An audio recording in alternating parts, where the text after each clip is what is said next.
Qué tremendo, ¿verdad? Como son las cosas, porque si yo hubiese sacado una B, lengua, aunque no era cristiano, no sé si yo sacaba una B, yo veía una B ahí en mis notas, yo decía, aleluya, gloria a Dios. La muchacha estaba triste porque sacó una B. Así, es bueno porque eso motiva a la excelencia. Así que jóvenes, sigan el ejemplo de esa muchacha. Yo llegaba a casa con una B, me hacían fiesta. El viejo me decía, ¿cuánto le diste al maestro por esa vez? Gloria a Dios por estos jóvenes que se están levantando en este tiempo. Yo creo que podemos tener esperanzas, ¿verdad? Cuando tenemos jóvenes así que frente a un lugar tan hostil para el cristianismo como lo es el Senado, pueden pararse y testificar de lo que Dios ha hecho en sus vidas, pues, y tienen esa denuedo, esa valentía para hacerlo, pues definitivamente que como iglesia tenemos esperanza y mucho futuro. Y esa me llama la atención ver esas filas de atrás llenas de muchachos, de jóvenes. Oramos que cada uno de ellos tenga su parte, ¿verdad? Para que puedan brillar, pero cuando brillen le puedan dar la gloria y la honra al Rey de Reyes y Señor de Señores. ¿Sabes? Cuando ella estaba recibiendo la medalla, estaba recibiendo su medalla, yo me sentí contento. Yo me acuerdo, yo no voy a compartir, pero y tal vez lo que estoy diciendo no es el mejor ejemplo, pero es que yo me acuerdo, cuando yo estudiaba, en la academia donde yo estudiaba, todos los meses premiaban al cadete del mes. Yo estudié en esa academia desde sexto hasta cuarto año. Y pues nunca me lo gané, nunca. Y hubieron veces que yo hacía trato con los maestros y le decía a los maestros, yo este mes me voy a portar, pero bien, no me van a dar ni un demérito, pero por favor, denme el premio ese del cadete del mes, tú sabes, para yo poder, nunca, y a veces habían veces que yo sentía que me lo iban a ganar. Preferían no dárselo a ninguno del salón, pero tampoco me lo daban a mí. Y eso es bien triste para que una muchacha así esté recibiendo reconocimiento. Ahora, ¿a qué yo voy? A que hay un día separado en el reino de los cielos, que se llama el tribunal de Cristo. Y la Biblia dice, Jesús hablando, he aquí yo vengo pronto y mi galardón conmigo para recompensar a cada uno según su obra. Yo sé que ese día, si yo logro llegar ahí, ¿verdad? Sé que ese día me van a dar un reconocimiento mayor que el de cadete del mes, ¿verdad? Y va a ser una bendición. Lo que me refiero es si Angelique te sientes tan contenta por lo que has recibido, esa medalla que has recibido del Senado, imagínate lo que va a ser cuando estés en la presencia de Dios recibiendo los galardones que Dios tiene para ti. Así que sigue adelante. Dios es bueno.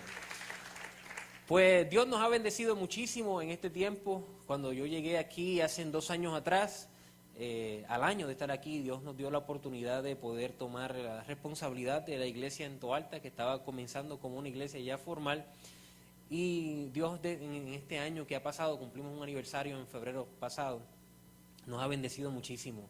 Todos los que han tenido la oportunidad de ir allí, saben que una de esas iglesias, igual que esta, que no le permite a la gente ser sedentarios. Porque nada más para empezar tiene que subir 21 escalones que están así bien empinados. Entonces todo el que llega allí siempre está haciendo ejercicio. Pero Dios nos ha bendecido. Hay gente nueva que ha estado llegando. Dios ha traído personas de diferentes lugares. Actualmente a esa iglesia llegan personas que vienen desde Arecibo, que vienen de Dorado, que vienen de Toa Baja, que vienen de Bayamón, que vienen de Corozal. Y estamos creyéndole a Dios que Dios va a abrir puertas en esas diferentes zonas para que nosotros podamos continuar extendiendo la obra de Dios en esos lugares. De hecho, ya tenemos grupos de crecimiento en Corozal, en Bayamón, ¿verdad? Y obviamente en el área de Toalta. Y estamos creyéndole a Dios que Dios va a traer un avivamiento tremendo en esa zona. Que vamos a comenzar a ver los frutos de la labor que se ha estado haciendo ahí desde el principio. Porque no llevamos un año como iglesia, pero se viene trabajando en Toalta a través de células y anexos de hace un tiempo atrás, más de un año. Y yo sé que toda esa siembra pues va a dar un fruto. De las bendiciones que Dios nos ha dado es que nos ha permitido unir al equipo de trabajo de nuestra iglesia personas que entendemos que no solamente han aportado muchísimo ya al reino de Dios y a nuestro, ¿verdad?, ministerio conciliar, sino que entendemos que, y esto no, ojalá que no les suene político, pero entendemos que lo mejor está por venir, ¿verdad? Entendemos que lo que ellos tienen para dar en el futuro es mucho más, y la gloria que viene adelante es mucho más y mucho mejor y más grande que la que ellos han experimentado en el pasado. Por eso a mí me da alegría y gozo poder presentarles a ustedes, ¿verdad?, estas personas, 3 personas de nuestra iglesia que van a estar compartiendo la palabra de Dios. Ustedes las conocen muy bien a las 3, porque han estado entre sus medios, ¿verdad?, por mucho tiempo. Pero en este tiempo Dios nos ha bendecido y nos ha permitido tenerles ahí en la iglesia de Toalta.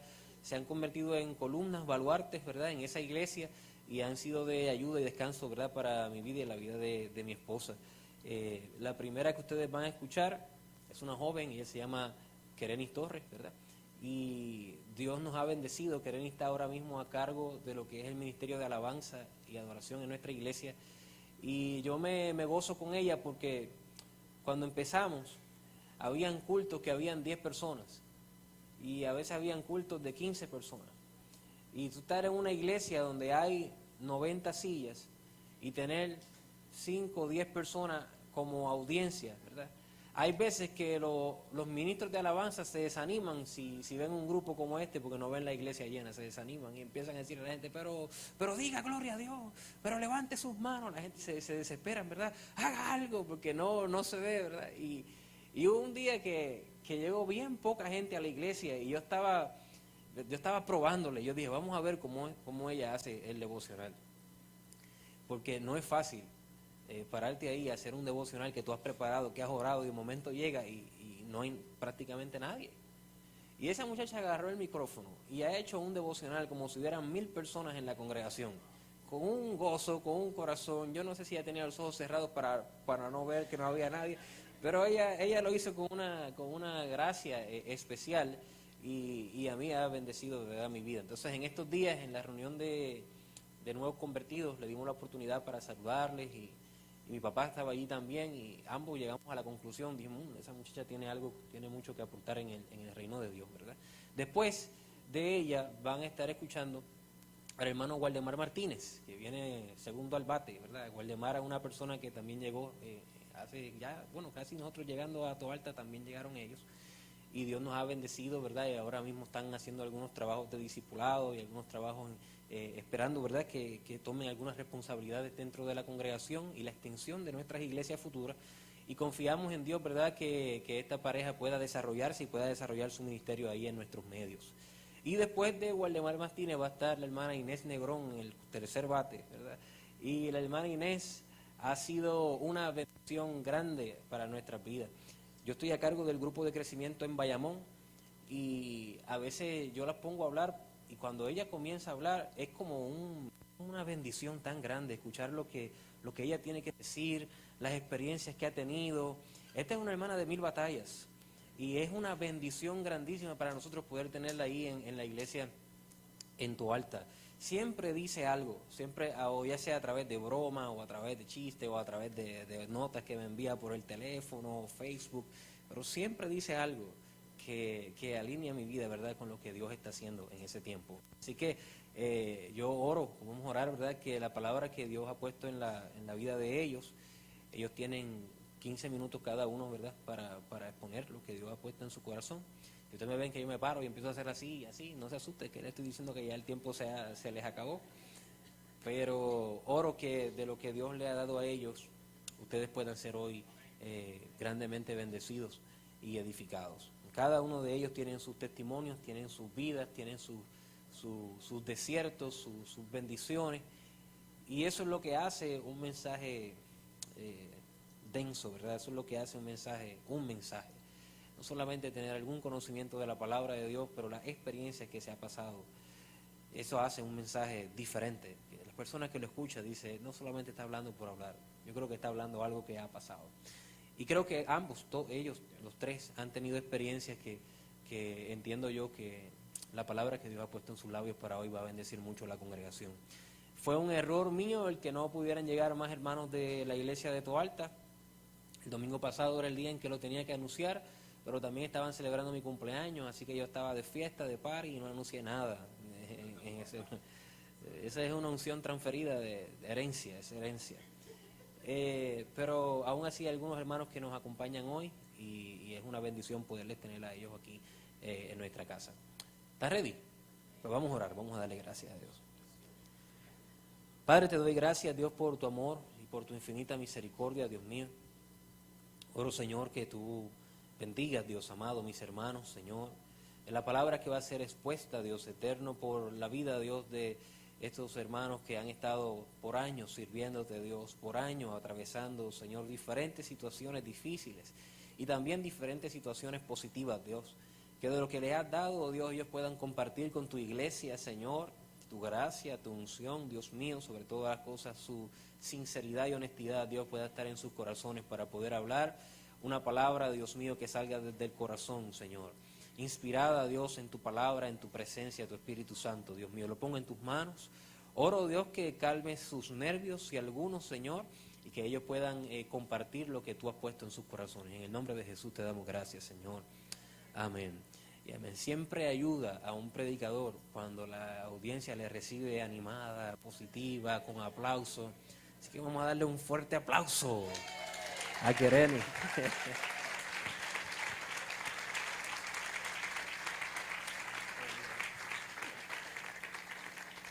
Ay, Señor. Cuando Pastor Rafi me dijo a mí que me tocaba traer un pensamiento, después de estar como 10 días en shock, pues me puse a pensar, ¿verdad? ¿Qué puedo traer? Mi vida no tiene un testimonio así tan fantástico, ni tengo... Yo pensaba, ¿verdad?, para dentro de mí, que no tengo nada interesante quizás que contar así, de que Dios me sacó de esto, que me sacó de lo otro, pero sí tengo un versículo que desde que estaba aquí en la academia, para los que me conocen ya saben que yo estuve aquí desde sexto a cuarto año y me gradué de aquí. Y ese versículo se quedó en mi mente y yo como que lo entendí en mi vida y se quedó grabado.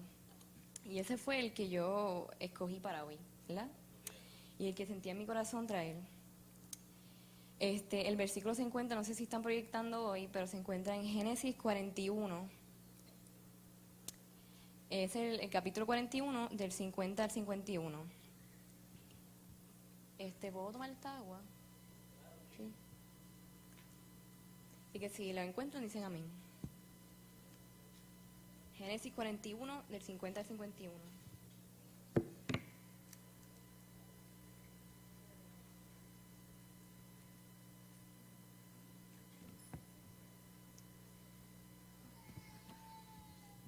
Amén. Dice: antes que llegara el primer año de hambre, le nacieron a José 2 hijos, los cuales le dio a luz a Senat, hija de Potífera, sacerdote de On. Llamó José al primogénito Manasés, porque dijo: Dios me hizo olvidar todos mis sufrimientos y a toda la casa de mi padre. Al segundo lo llamó Efraín, porque dijo: Dios me hizo fructificar en la tierra de mi aflicción. Amén. Pues en este versículo ya estamos viendo a un José que ya han pasado todos los años de ese proceso que él pasó. Yo sé que aquí ya conocemos la historia de José, pero breve por encima, pues sus hermanos lo vendieron como esclavo, lo enviaron a Egipto y allí, estando sirviendo en una casa, también lo acusan de hacer algo que él no hizo y por eso lo encarcelan. Pues esa había sido la vida de José. Y él está ya en un punto en su vida que él está retrospeccionando, él está viendo las cosas desde un punto de vista diferente, tiene una vista más amplia. Y ahí en ese punto en su vida él puede reconocer 2 hijos. Y a esos 2 hijos él le nombra según 2 cualidades que él conoció de Dios durante ese tiempo que él pasó en su vida. Es como una revelación que él tuvo de Dios y él nombra a sus 2 hijos según una cualidad que él conoció de Dios. Y yo voy a empezar por Efraín, aunque Efraín no fue el primer hijo de él, pero yo entiendo que va más acorde hablar del primero. Y Efraín es un nombre de origen hebreo, ¿verdad? Obviamente. Y si buscamos su nombre en un diccionario o internet o en uno de estos lugares, dice que significa crecimiento o aquel que es fructífero. Pero entonces yo me puse a pensar qué es, ¿verdad?, para nosotros una persona fructífera. Una persona fructífera puede ser una persona que tiene muchos logros, puede ser una persona que alcanza todas sus metas o que todo lo que emprende le sale bien. También, si nos vamos por el área monetaria, puede ser una persona que es próspera, que tiene dinero. Pero si vamos al contexto del versículo, cuando José está hablando, él le puso Efraín porque él reconocía que Dios lo hizo fructificar en la tierra de su aflicción. O sea, que ya no era meramente el hecho de que él era una persona fructífera o que Dios le hizo ser fructífero, sino que Dios le permitió tener ese fruto. Dios permitió que se diera ese fruto en la vida de José en unas condiciones que no estaban prestas para que eso se diera. Allí fue donde Dios le trajo el fruto, o sea, es diferente. Ya no es una persona que es fructífera, sino que ese fruto se dio cuando no se supone que se diera para el ser humano.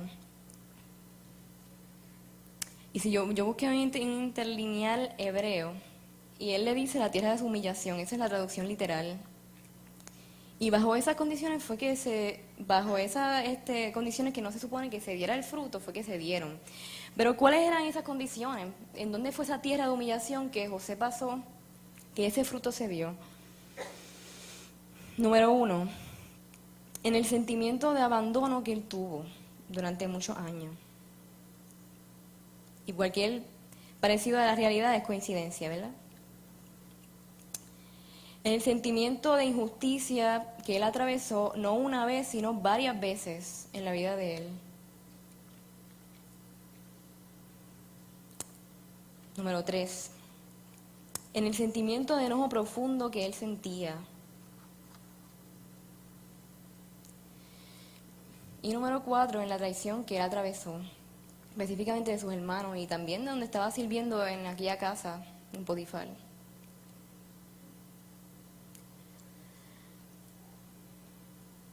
Y en realidad, viendo ya ese panorama, esas condiciones donde esos frutos se dieron, en realidad, ¿cuáles fueron esos frutos? Porque el verdadero fruto que Dios le dio a José, podemos pensar que fue que Dios lo hizo rey de Egipto. Porque rápido el ser humano va a mirar lo externo, lo que se puede palpar, lo que se puede ver, lo que lo podemos ver con los ojos. Pero el verdadero fruto que Dios le dio a José, permitiéndolo que pasara por esa tierra de aflicción, fue que Dios moldeó unos rasgos en el carácter de él. Le dio las capacidades, le dio un propósito a su vida y una revelación de quién era la persona de Dios, que solamente eso que Dios hizo se podía dar en aquel proceso que José pasó en su vida. Amén. Estamos aquí. Y déjenme decirles que para mí, para uno poder reconocer esos frutos en la vida de uno, en tiempos así tan difíciles, uno tiene que tener los ojos espirituales bien abiertos. Porque no son fáciles de ver a simple vista. Y allí fue donde él pudo bendecir a su familia. Sabemos que después de se hizo rey de Egipto y él hizo un plan para poder guardar comida y cuando vino el hambre, pudo dar comida a su familia también. Y allí fue donde él pudo bendecir a su familia y donde la relación con sus hermanos, para mí entender, fue mejor de lo que estaba destinada a ser si él no hubiese pasado por ese proceso que él pasó. Amén. Y pues él estaba ahí, en ese punto, mirando hacia atrás en su vida y pudiendo reconocer lo que Dios había hecho y reconociendo las cualidades de Dios. Y ese era el primer hijo que le puso Efraín, que tenía ese significado. Ahora vamos para el segundo, que Manasés es el primogénito, pero lo traje para lo último.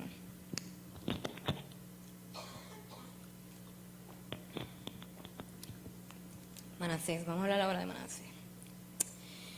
Dice,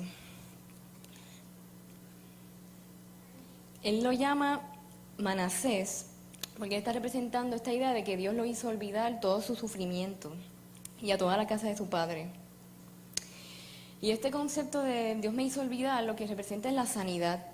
O sea, Dios le trajo sanidad a su vida, pero este concepto de sanidad tiene dos dimensiones. La primera dimensión de sanidad que Dios le trajo a la vida de José tiene que ver con el perdón que él tuvo con sus hermanos, que él pudo perdonar a sus hermanos, él pudo reconciliarse con su familia otra vez. Y yo pienso que eso es una sanidad bien importante en la vida de las personas. Pero la segunda dimensión que Dios trajo es la que quiero dar un poquito más de énfasis, que para mí es importante. No era meramente olvidar lo que pasó con su familia, sino que José entendió que lo que pasó en su vida no fue producto de que los hermanos hicieron con él lo que le dio la gana. No fue tampoco producto de que el enemigo o que su vida era vulnerable a lo que el enemigo hiciera con él. Tampoco eso fue producto de eso. Sino que José recibió sanidad al entender que ya Dios había trazado un camino para su vida y que él ya iba a caminar por ahí. O sea, que ya Dios había trazado un camino en su vida que estaba establecido y que él iba a caminar por ahí. O sea, que lo que pasó en su vida ya había estado establecido por Dios en ese camino. Y esta idea la podemos ver, ¿verdad?, cuando el rey David escribe en Salmo 139, versículo 16, nos dice: tus ojos vieron mi cuerpo en formación, todo esto estaba escrito en tu libro. Había señalado los días de mi vida cuando aún no existía ninguno de ellos. Y pues José, él reposaba y él hallaba paz en saber que detrás de ese diseño, de ese camino, había una sabiduría tan y tan profunda que tenía como fin traer algo mejor para su vida. Y esa sanidad fue la que José conoció de Dios, la sanidad que vino de su familia y la sanidad que vino de él poder entender que su vida estaba controlada por Dios. O sea, que nada de lo que pasaba en su vida podía pasar a menos que no pasara por su aprobación. Que no fue porque ellos hicieron conmigo lo que les dio la gana, no fue porque el enemigo hizo conmigo lo que le dio la gana. Es que ya Dios diseñó un camino para nuestras vidas. Como dice él más adelante en el capítulo 50, versículo 20, dice: ustedes pensaron hacerme mal, pero Dios cambió ese mal en bien para hacer lo que hoy vemos, para salvar la vida de mucha gente. O sea que ustedes, en otras palabras, ustedes pensaban que esto fue obra de ustedes, pero la realidad es que fue obra de Dios, para hacer cumplir el propósito de Él. Y esta reconciliación con la idea de que Dios controlaba lo que pasaba en la vida de él fue lo que a él lo hizo olvidar, lo que le trajo sanidad a su vida. Y pues, lo mío es corto, ¿verdad? Pero yo pienso que nosotros como cristianos también debemos de encontrar paz en dejar de pelear con la vida, dejar de pelear con el destino, dejar de pelear con el enemigo. Y darnos cuenta que Dios diseñó ya un camino para nuestras vidas, como dijo David, que Dios ya había predestinado nuestros días, ya estaban escritos en el libro de Él, que tienen una sabiduría profunda, que tienen un entendimiento que no podemos realmente calcular. Y pues si a lo mejor tú estás aquí en esta noche, ¿verdad? Y al igual que yo, que me ha pasado muchas veces, tienes, amor, esta idea en tu mente que quizás Dios debió haber intervenido en una situación en tu vida y no lo hizo. Pues yo pienso que Dios quiere hacerte fructificar ahí donde tú estás. Y darte unos frutos que solamente se pueden dar en esas condiciones que tú estás viviendo en este tiempo. Quizás eres una persona que has pasado por una situación que tú entiendes que te causó un daño que es irreversible. Pues yo pienso que Dios te quiere dar esta noche a Efraín y a Manasés. Que tú puedas fructificar en la tierra de tu aflicción y que puedas recibir esa sanidad de entender que ya Dios traza un camino para tu vida. Quizás eres una persona que tiene un enojo velado, pequeño con Dios, porque quizás te lo culpas por cosas que han pasado en tu vida. Pues no te sientas mal, porque realmente a mí me ha pasado muchas veces también. Pero yo he decidido tener esos dos hijos en mi vida, a Efraín y a Manasés. A Manasés porque Dios es el Dios que me hace olvidar, que me hace sanar y entender que Él es quien sujeta mi vida. Y a Efraín porque Él es el Dios que me hace fructificar en la tierra de mi aflicción.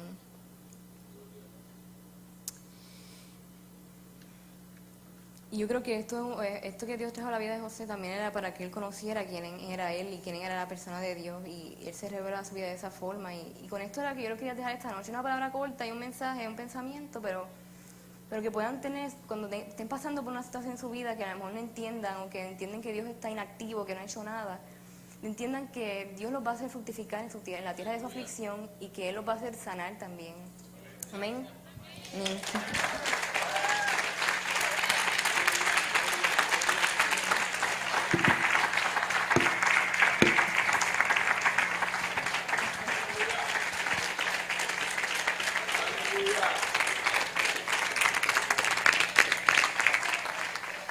Ojalá usted haya tomado nota de esa reflexión, mensaje tan pequeño.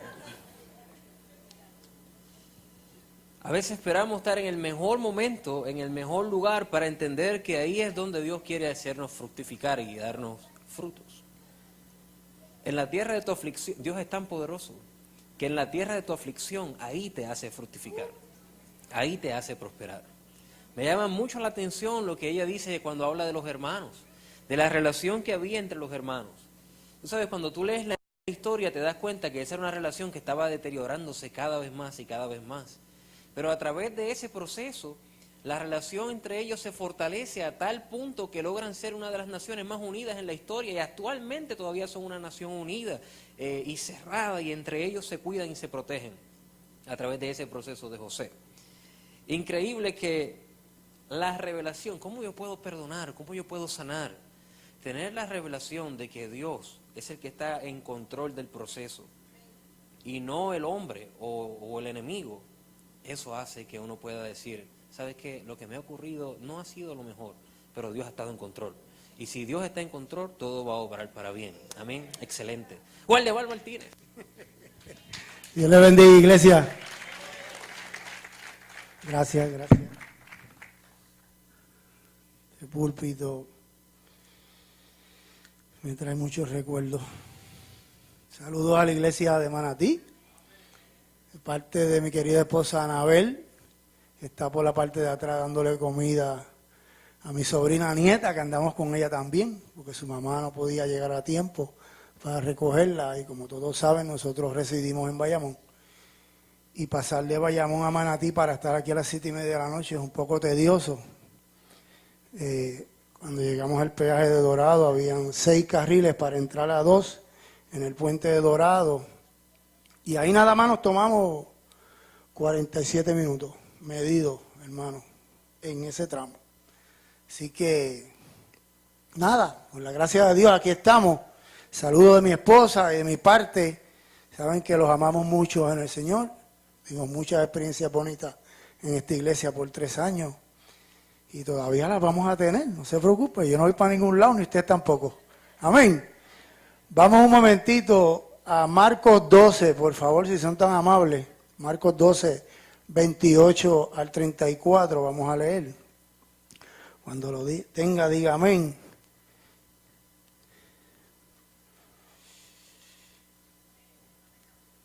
Amén. En mi Biblia tiene un título y dice que es el gran mandamiento, ¿verdad? En otra Biblia que tengo de estudio dice que es el gran mandamiento o el mayor mandamiento. Y la palabra de Jehová lee como sigue. Acercándose uno de los escribas que los había oído disputar y sabían que les había respondido bien, está hablando de Jesús, le preguntó, ¿cuál es el primer mandamiento de todos los mandamientos? Jesús le respondió, el primer mandamiento de todos es, oye Israel, el Señor nuestro Dios, el Señor uno es. Y amarás al Señor tu Dios con todo tu corazón y con toda tu alma y con toda tu mente y con todas tus fuerzas. Este es el principal mandamiento. 31. Y el segundo es semejante, amarás a tu prójimo como a ti mismo. No hay otro mandamiento mayor que estos. Entonces el escriba le dijo, bien maestro, ¿verdad has dicho que uno es Dios y no hay otro fuera de él? Y el amarle con todo el corazón, con todo el entendimiento, con toda el alma y con toda la fuerza, y amar al prójimo como a uno mismo, es más que todos los holocaustos y sacrificios. Jesús entonces, viendo que había respondido sabiamente, le dijo, no estás lejos del reino de Dios, y ya ninguna cosa osaban preguntarle. Amén. En este pasaje bíblico están los fariseos que habían escuchado a Jesús hablando con los saduceos acerca de la resurrección y que Él les había contestado lo correcto en cuanto a lo que ellos estaban preguntando. Ellos siempre estaban preguntándole cosas para ver si lo podían coger en algo. Esa era la idea de ellos. No crean que era para ellos adquirir conocimiento, porque ellos tenían conocimiento de la palabra, de la ley en su forma, ¿verdad? Entonces, muchos de ellos, este individuo que le pregunta es un escriba, o sea, es una persona que interpreta la ley, es una persona que sabe. O sea, está preguntando con el hecho de ver cómo él puede coger a Jesús en algo para entonces acusarlo. Dice, Jesús contesta basado en la ley, que el primer mandamiento, como leemos en Deuteronomio 6, vamos allá un momentito, Deuteronomio 6, 4, 5, lo estamos proyectando. Ay. Oye Israel, Jehová nuestro Dios, Jehová, uno es. O sea, le está diciendo que no hay otro Dios, que solamente hay uno y que a ese es el que debemos amar. Pero sin embargo, está diciendo que debemos amarlo con 4 acciones. ¿Cuáles son esas 4 acciones? Si leemos en el verso de Marcos, dice que tenemos que amarlo con todo nuestro corazón, que tenemos que amarlo con toda nuestra alma, que tenemos que amarlo con toda nuestra mente y que tenemos que amarlo con toda nuestra fuerza. En esas 4 cosas que yo quiero basar mi compartir de la palabra con ustedes. Tenemos que entender primero que el primero y el segundo estamos hablando de mandamientos. Un mandamiento es algo que es un mandato, ¿verdad? Es como una ley. Y eso no, la ley no existe hasta que se cometa el error o hasta que se cometa la falta, ¿verdad? Por ejemplo, existen hoy en día los letreros de pares porque alguien llegó a una esquina y no se paró y siguió y chocaron con otro que también hizo lo mismo, ¿verdad? Lo que quiero decirles con esto es que el amar a Dios y a tu prójimo de esa manera, con tu corazón, con tu alma, con tu mente y con tu fuerza, no es una opción. Es algo que Dios dice, mira, yo sé que ustedes no van a buscar amarme. ¿Ves? Entonces Dios sabía que iba a existir esa falta en nosotros. Entonces nos da la ley, nos da ese mandato y nos dice, tienen que hacerlo con el corazón, con el alma, la mente y toda nuestra fuerza. ¿Qué es lo que significa el corazón? Sabemos que es el órgano donde fluye la sangre y que nos mantiene con vida, ¿verdad? Eso está claro. Sin embargo, en este verso bíblico, la palabra corazón, que es traducida del griego, que significa cardia, y su base está en ¿qué? En los pensamientos. Eso la palabra de Dios dice, que uno tiene que cuidar su corazón. Y que todo lo que sale de aquí, sale porque viene ¿de dónde? Porque viene del corazón. Como Dios lo sabe todo, pide que lo amamos, que lo debemos amar ¿con qué? Con el corazón, que sabe que cuando nosotros hablemos, tenemos que hablar con amor, porque Dios es ¿qué? Dios es amor. Esta iglesia es brillante, te lo digo. Dice entonces que por tal razón debemos nosotros cuidar el corazón, como dije anteriormente. Si permitimos que nuestro corazón se dañe hacia Dios, ¿qué vamos nosotros a hablar con nuestra boca a nuestro prójimo? Vamos a hablar cosas dañadas. Vamos a hablar cosas que no son lo que es Dios en nuestra vida. Y acabamos de decir que Dios es amor. ¿Ok? La segunda, el alma.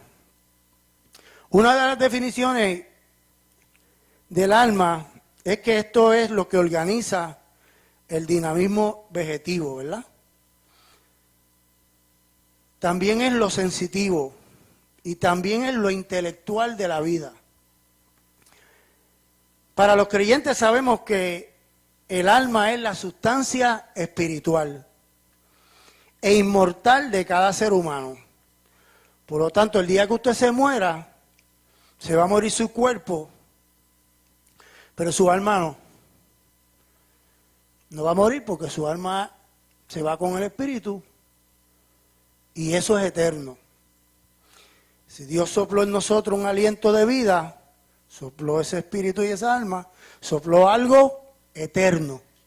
Entonces Dios nos pide que tenemos que usar el alma para poderlo amar y amar a nuestro prójimo. El alma guarda todo lo que nos hace mover en la vida. Dependiendo cómo tengamos el alma, así nosotros vamos a actuar. Si nuestra alma está afligida, nuestras ganas van a ser como, van a ser bajitas. Nuestras ganas de hacer las cosas van a ser bien leves. Nuestro medir, si podemos decirlo de alguna manera, va a ser, casi no se va a mover la agujita. Pero cuando nuestra alma está recargada en el Señor, cuando nosotros estamos contentos, nosotros hacemos las cosas con mucha energía, nosotros nos preparamos, nosotros es una cuestión que uno después que hace las cosas dice, ¿y cómo lo hice?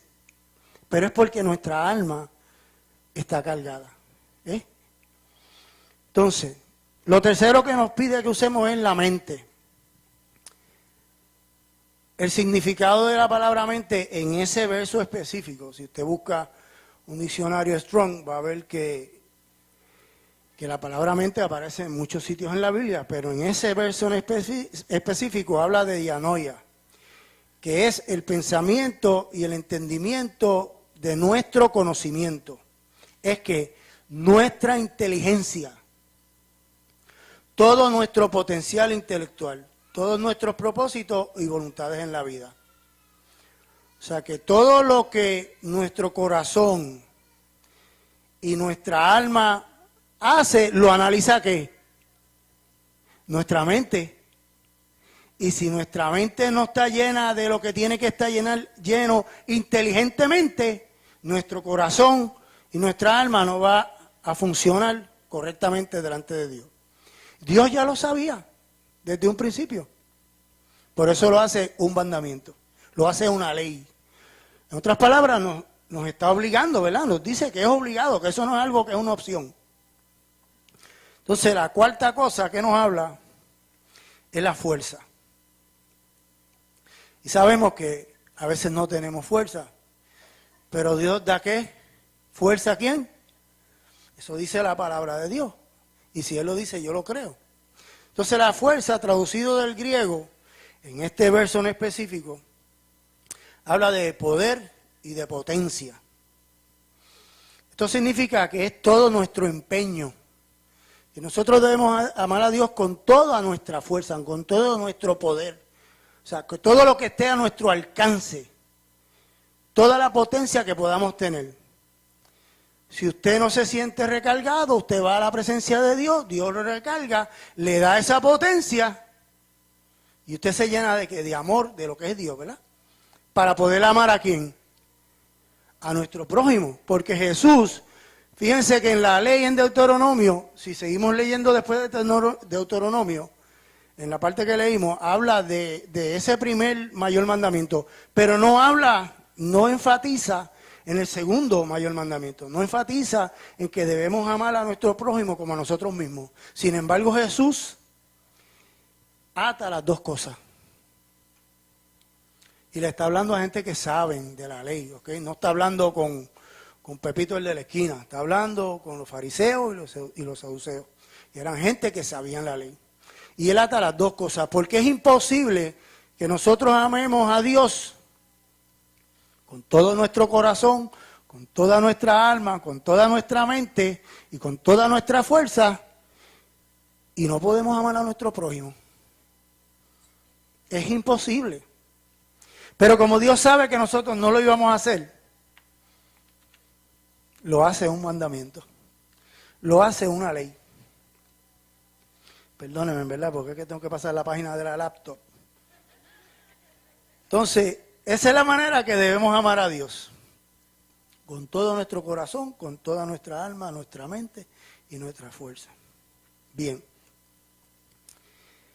Después de esa explicación, quiero hablar de lo segundo. El segundo mayor mandamiento, ¿cuál es? Amar a tu prójimo como a ti mismo. Fíjese que no dice que te ames a ti para que después tú puedas amar a tu prójimo.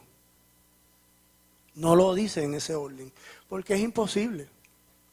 Pero se sobreentiende que uno tiene que conocerse, uno tiene que amarse para uno poder amar a otra persona.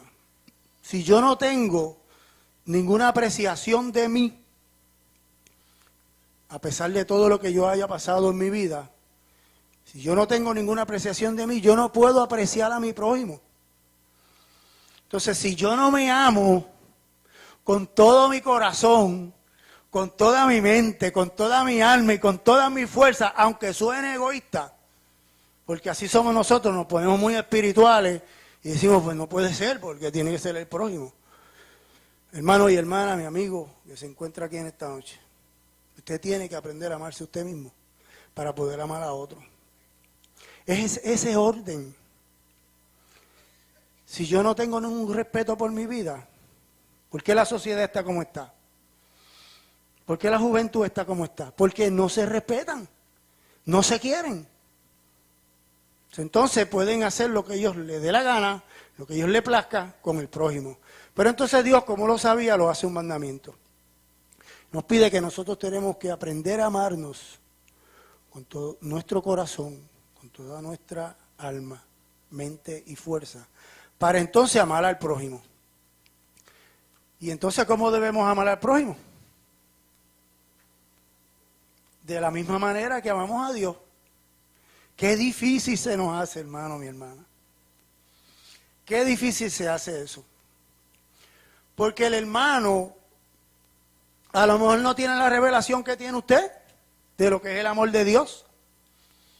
Pero Dios no dice ahí, si Él te ama, pues entonces tú procede con toda tu fuerza, con toda tu mente, con todo tu corazón, con toda tu alma. No, ahí no dice nada de eso.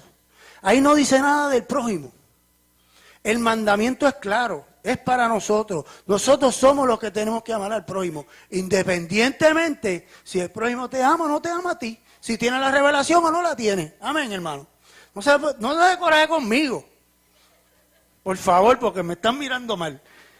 Eso dice la palabra, papote el primero, chequealo.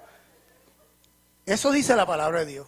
Esos son los dos mayores mandamientos que Jesús habló ahí. Tenemos que amar a Dios con nuestro corazón, con toda nuestra alma, nuestra mente y nuestra fuerza. Y de la misma manera tenemos nosotros que amarnos a nosotros mismos de igual manera, para entonces amar al prójimo igual que amamos a Dios. No se preocupe, porque Dios se va a encargar de llenarlo a usted de su amor, porque Dios es amor. Y si usted dispone en su corazón a llenarse de Dios, usted va a comenzar a amarse a usted mismo de esa manera, en esas 4 acciones, y usted va a amar al prójimo de la misma manera. Todos cuando nos convertimos empezamos a ver la vida de diferentes maneras. Yo era una persona que antes de convertirme, me hablaban de mira una flor o mira el sol cuando amanece y es... Cuando yo me convertí, yo empecé a ver el amanecer diferente. Yo empecé a ver las flores diferentes. Yo empecé a ver lo bonito y lo lindo de la naturaleza, de la creación de Dios. Eso no lo hice yo, hermano. Eso lo hizo Dios. Porque Dios comenzó a llenarme ¿con qué? Con su amor, que yo no lo tenía, que yo no lo entendía. Y de esa manera yo empecé a quererme a mí y amarme a mí diferente. Que hasta yo mismo me sorprendía. Yo soy una persona que tiene tatuajes. No voy a hablar de los tatuajes porque eso no viene al caso. Pero el que se hace un tatuaje, mientras está en el mundo y ahora mismo, no se quiere a sí mismo porque se está guayando el cuerpo. Eso duele. Pastor, se lo digo. Si uno hace ese tatuaje, uno le duele. Pues significa que tú no te quieres mucho. ¿Entiendes? Eso no, es como que no te quieres mucho. Entonces, si tú no te quieres mucho, ¿cómo tú pretendes querer al prójimo? Si tú no te tienes amor a ti mismo. ¿Ves? Entonces, Dios me empezó a enseñar esas cosas. Y yo comencé a ver el prójimo diferente. Aun cuando el prójimo me veía igual. Porque cuando yo me convertí en mi trabajo, la gente no se convirtieron. Porque todo el mundo dice, mira, fulano se convirtió. Dale 2 meses. Dale 2 meses. Lo que pasa es que ellos no entienden lo que es el poder de Jesucristo y su sangre poderosa cuando los lava de los pecados y nos empieza a llenar del amor del Padre. Eso ellos no lo entienden. Pero yo lo entendía. Y yo tenía que empezar a amarlos a ellos. Para yo poderle predicar a ellos del amor de Dios, yo tenía que amarlos, aunque ellos no me amaran a mí. ¿Ves? Y para yo poder amarlos, tenía que amar a Dios y seguirme llenando del amor de Dios. Amén. Así que yo le oro al Padre que en esta noche usted pueda tener esa revelación y amar a su prójimo con todo su corazón, con toda su alma, con toda su mente y con todas sus fuerzas. Esas fuerzas que son el poder que da el amor de Dios. Amén. Que Dios me los bendiga mucho. Hasta aquí mi parte.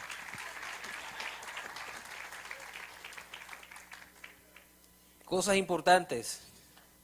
En este tiempo hay mucha gente amando a Dios con reserva.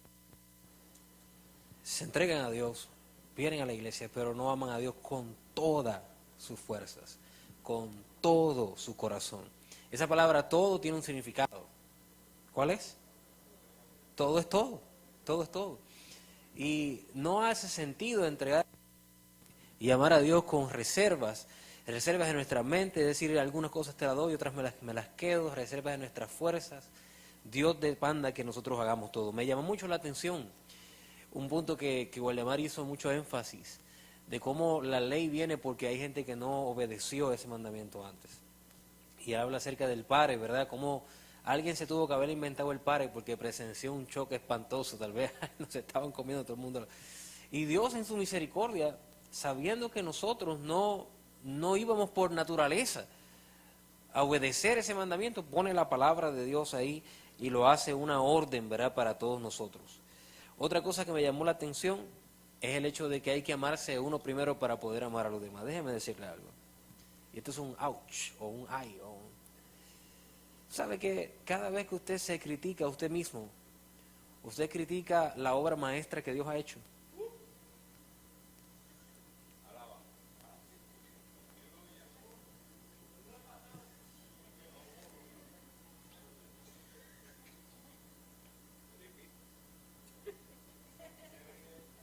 Yo no sé qué voy a predicar hoy aquí, ¿verdad? Así que yo mejor me bajo de aquí lo antes posible.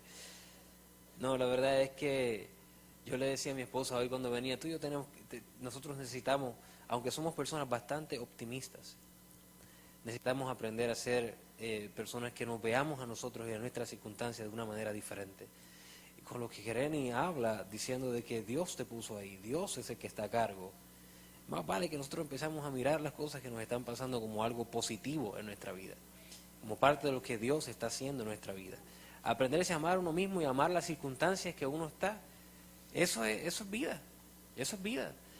¿Qué negocio hay o qué ganancia hay en criticar y amargarse con lo que te ha tocado vivir hoy?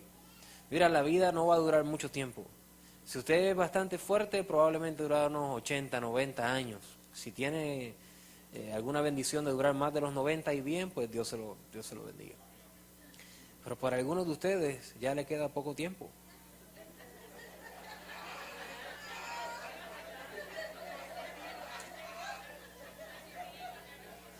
Y la verdad es que nosotros los más jovencitos no sabemos cuándo Dios nos va a llevar. En lo que eso pasa, ámese usted mismo y aprenda a amar la vida que Dios le ha dado y disfrute de lo que usted está haciendo. Amén. Debajo. Inés con ustedes. Aplauso a Inés.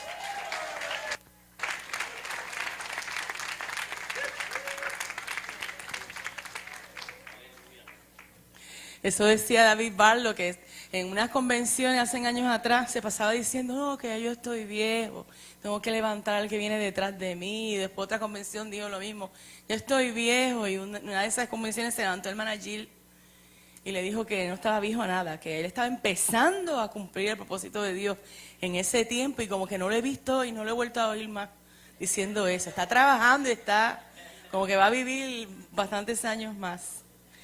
Dios les bendiga, me siento tan contenta de estar en mi casa. Yo llegué aquí a esta casa cuando yo tenía 19 años. Así que han pasado bastantes años. Tengo T5, no voy a decir. Y Dios ha sido bueno y su misericordia ha sido grande.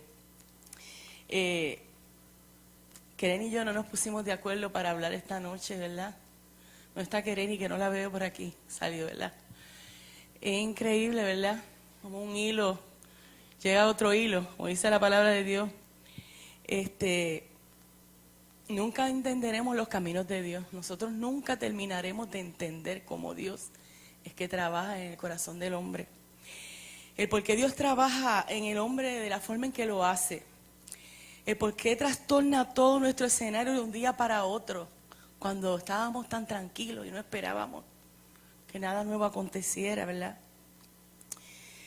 Cuando ese camino y ese trastornamiento entendemos que es injusto, que no hay razón por qué fuera, y tú te indagas y te buscas y dices por qué, y tú no encuentras contestación, ¿verdad? ¿Cuántas veces nos ha pasado eso? En el Salmo 77 dice que en el mar fue tu camino y tus sendas en las muchas aguas, y tus pisadas no fueron reconocidas. Mira, tengo los espejuelos aquí, no, estoy leyendo sin espejuelos. Ok, en el mar fue tu camino, tus sendas en las muchas aguas, y tus pisadas no fueron reconocidas. Dejándonos ver que el camino de Dios, el proceso de Dios, cómo trabaja Dios con el hombre, jamás nosotros podemos decir, encajonarlo, decirles así, o esto es de esta forma. Las cosas son todas diferentes en cada uno de nosotros. Cómo Dios brega con el hombre diferente en cada uno. Eclesiastés dice que desconocemos la obra de Dios, el cual hace todas las cosas. Y lo único que tenemos por cierto es su amor. Y que al final, cuando hayamos perdido toda esperanza, cuando ya realmente no tengamos ya esperanza de nada, Él va a venir y nos va a restaurar. Y todo habrá obrado para nuestro bien. Y el que ha pasado por pérdidas y por situaciones en su vida y ha sido quebrantado sabe de qué yo estoy hablando. Cuando Job perdió todas las cosas y pasó por la pérdida de su salud, que ustedes saben que usted puede perder cualquier cosa y se supera, pero cuando es la salud, de nada vale nada de lo demás. Usted no tiene salud, usted no tiene nada, no importa que tenga educación, estudio, dinero, sabe que necesita al Señor y lo necesita inmediatamente. Cuando él perdió todo eso, él jamás, yo me imagino, yo estudiando, pensaba que se estaba detrás de él fraguando lo que estaba pasando, que el enemigo había ido donde el Señor y el Señor le había dicho, se había visto a mi siervo, ¿verdad? Él no sabía, él sabía que esa prueba podía ser que viniera de la mano de Dios, pero no entendía a profundidad que Dios iba a hacer un proceso en la vida de él que terminaría haciéndolo entender que él no conocía a Dios como él creía que lo conocía. Él creía que conocía a Dios, pero él no lo conocía. Termina diciendo, de oídas te había oído, pero ahora mis ojos te ven. ¿Y qué fue lo que él aprendió? Que Dios era el Dios, que todo lo podía, ¿verdad que sí? Tú eres el Dios que todo lo puede. Cuando Noemí salió de la tierra de Judá porque había hambre y se fueron a los campos de Moab, salió con su esposo, con sus hijos, feliz de la vida, ¿verdad? Que estaban pasando por hambre. Pero ella jamás pensó, ni se imaginó que ella perdería a su esposo y también perdería a sus 2 hijos. Y cuando regresa otra vez a donde ella vivía, ella se llamaba Noemí, que significaba dulzura, pidió por favor que la llamaran Mara, porque estaba en amargura de espíritu y porque ella entendía que el Todopoderoso la había trabajado contra ella, había puesto su mano sobre ella. Una cosa importante es que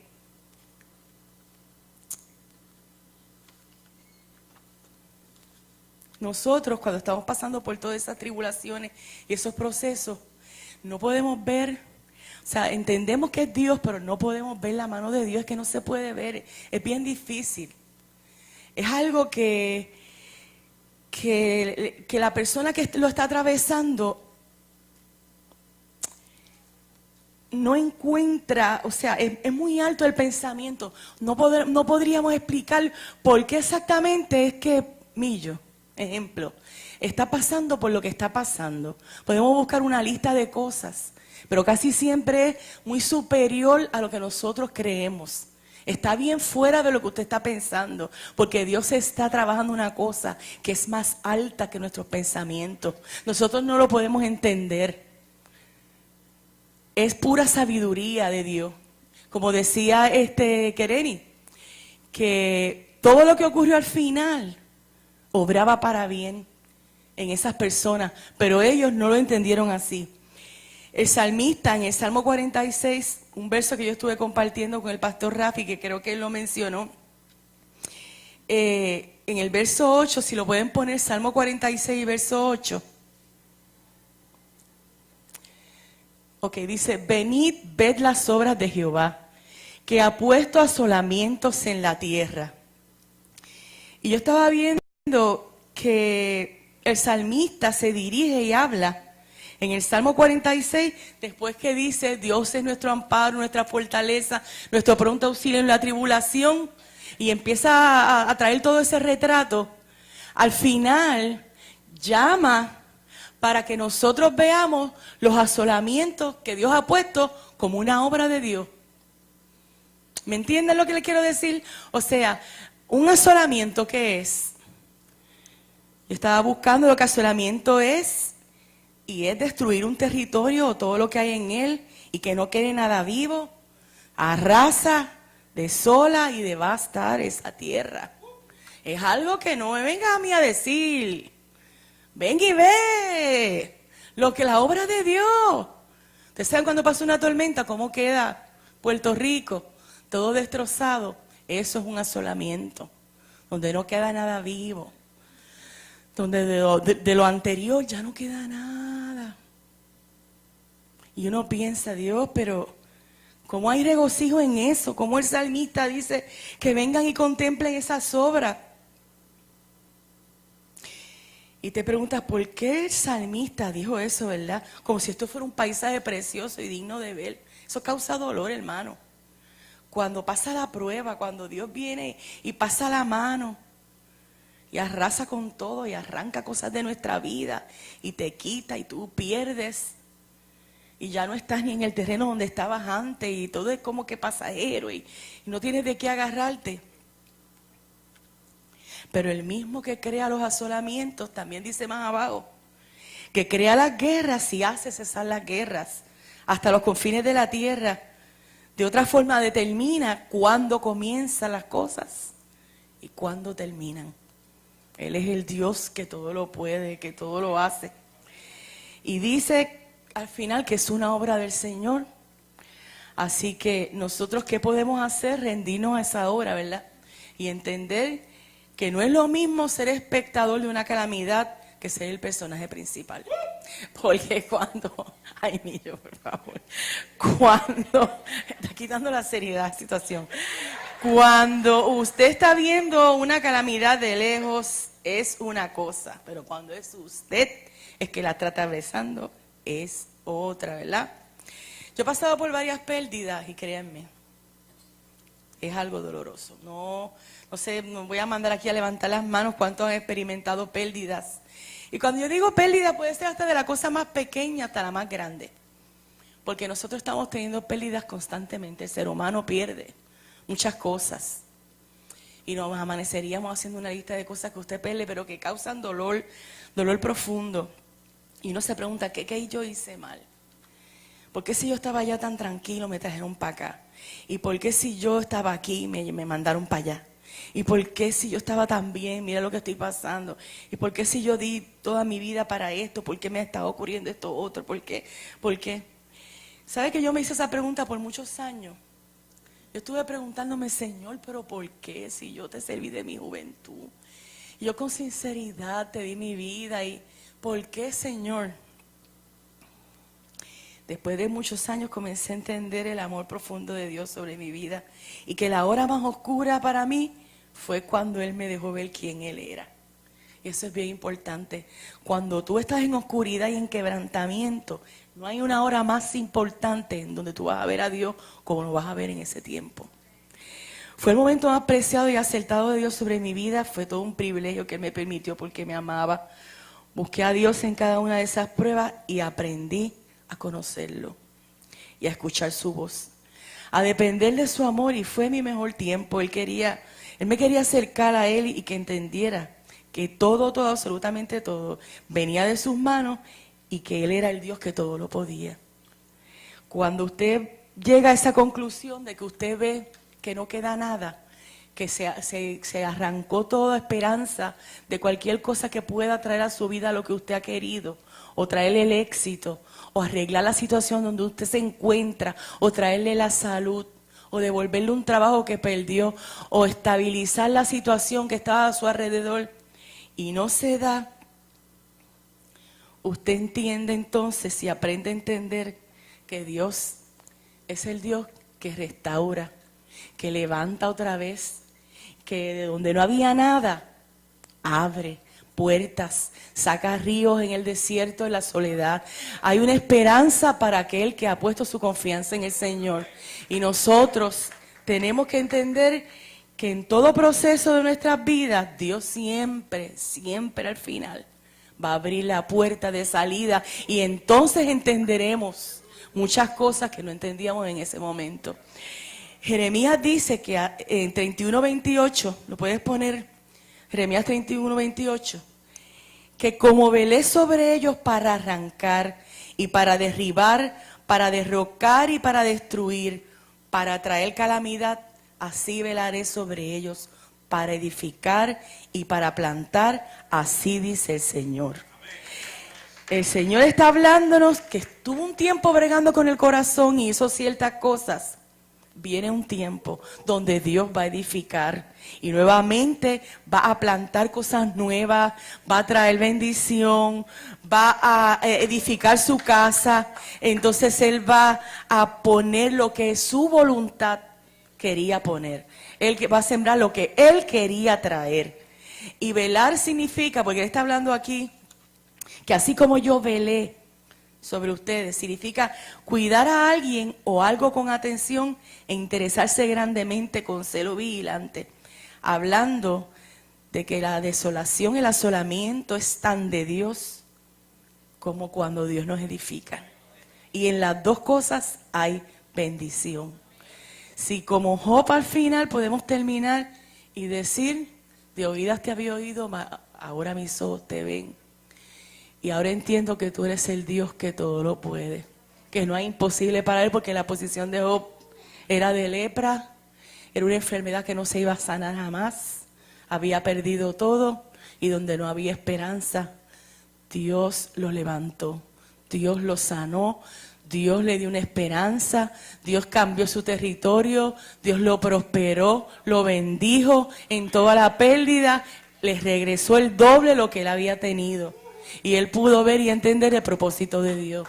Así que en esta noche nosotros tenemos en Dios una salvación tan grande. Y para terminar quiero dejarles saber que yo estaba leyendo el verso ese, que es un verso, para terminar, que no lo quiero dejar de hablar porque se me va a pasar los 15 minutos, pero Isaías 66, 1, 2, y dice... Si lo pueden poner también, Isaías 66, del 1 al 2. Así dice el Señor: el cielo es mi trono y la tierra el estrado de mis pies. ¿Qué casa me pueden construir? ¿Qué morada me pueden ofrecer? Isaías 66, 1 al 2. Fue mi mano, fue mi mano la que hizo todas estas cosas. Fue así como llegaron a existir, afirma el Señor. Yo estimo a los pobres y contritos de espíritu y a los que tiemblan delante de mi palabra. Una cosa bien importante, porque leí en otra versión, a los que respetan mi palabra. Y esa palabra, yo estaba allí sentada, yo la sentía en mi corazón. El corazón contrito, el que está humillado, el que reconoce, el que se arrepiente. El que Dios pone su dedo, inmediatamente no espera que Dios pone su dedo, se tira al piso. El que sabe que Dios le dijo que tiene que perdonar, a alguien que no ha podido perdonar y corre y cumple lo que la palabra de Dios dice, que no se ponga el sol sobre vuestro enojo, ni deis lugar al diablo. O sea, no te acuestes a dormir sin que tú arregles esa situación. Ese amor por la palabra, que cuando Dios nos habla nos derretimos para hacer su voluntad, ¿verdad? Para respetarlo, para respetar lo que Él dice. El corazón contrito y humillado, no, el Señor no lo va a despreciar. Lo contrario, a ese corazón contrito y humillado, si significa compungido, atribulado, oprimido, sufrido, dolor profundo, triste, melancólico. Una persona que no tiene un corazón contrito y humillado es altiva, resentida, engañosa y falsa, cruel, inhumano, rencoroso, inconsciente, sin misericordia. Pero lo humilde se aplica a la persona que tiene la capacidad de restar importancia a sus logros y virtudes y reconoce sus defectos y errores. Reconoce que depende del Señor. Y ese corazón humilde y humillado, Dios no lo va a despreciar. Cuando usted sabe que usted está parado ahí por la misericordia de Dios. Así que en esta noche le traje estos dos pensamientos. No quería dejar el cortito y el chiquito, ¿verdad? Porque son dos cosas tal vez diferentes, pero tienen que ver la una con la otra. Que no pierdas la esperanza cuando estés pasando por una situación difícil. Cuando no veas nada, lo que Kereni dijo, hay algo que Dios ha orquestado para mi vida, para la iglesia, para todos nosotros. No perdamos la fe, porque estamos comenzando a ver un tiempo nuevo en el Señor, que lo vamos a ver. Y todas las situaciones han sido parte de lo que es el propósito y la voluntad de Dios. Y en Dios nosotros vamos a comprender todas las cosas en Él. Y al final vamos a decir, tú eres el Dios que todo lo puede. En verdad que el Señor es el único que puede hacer esto aquí. Dios les bendiga.